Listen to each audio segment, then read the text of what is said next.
inside the Niger Delta. And now, away from politics in Bayelsa State, we move on to take a look at the state of underdevelopment in the Niger Delta. The Niger Delta Development Commission, NDDC, is currently in the eye of the storm following recent revelations of corrupt practices in the system. In his reaction to the many scandals rocking the NDDC, President Muhammadu Buhari had ordered a forensic audit of the commission from its inception in 2001 to 2019. President Buhari, who is about to appoint a new board to pilot the affairs of the NDDC, has been advised to shop for career civil servants and technocrats in the constitution of the next board, as correspondent Chika Obodozie reports. We have asked for a forensic audit of what has been happening because the amount of money which the federal government is religiously allocating to NDDC, we would like to see the results on the ground, and those that are responsible for that, I think, will eventually be asked to explain certain issues. President Buhari's directive on the probe of the NDDC is a welcome development for most Niger Deltans. Over the years, the oil-producing communities have consistently accused the NDDC of operating at variance with the objectives for which it was established as an interventionist agency in the Niger Delta.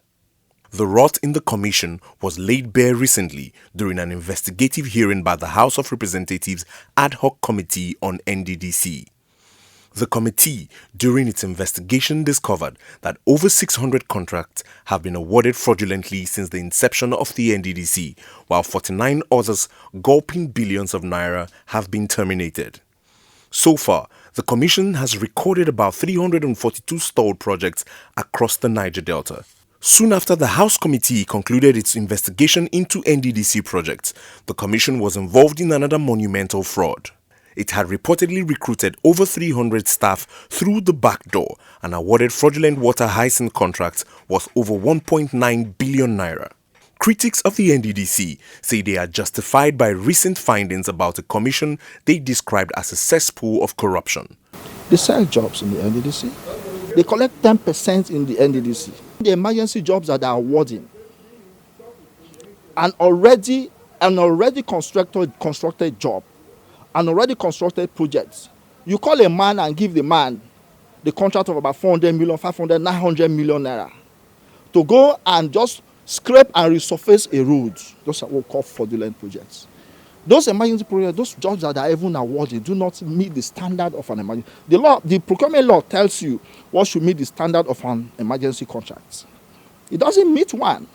The inability of the NDDC to deliver on its mandate is blamed on leadership failure.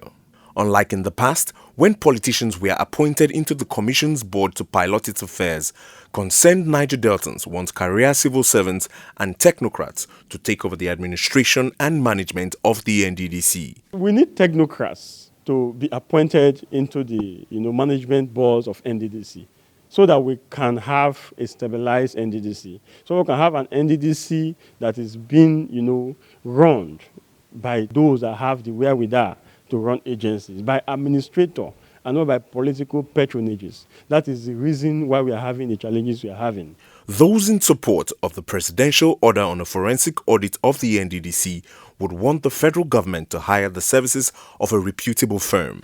They also want those found culpable named publicly and brought to justice.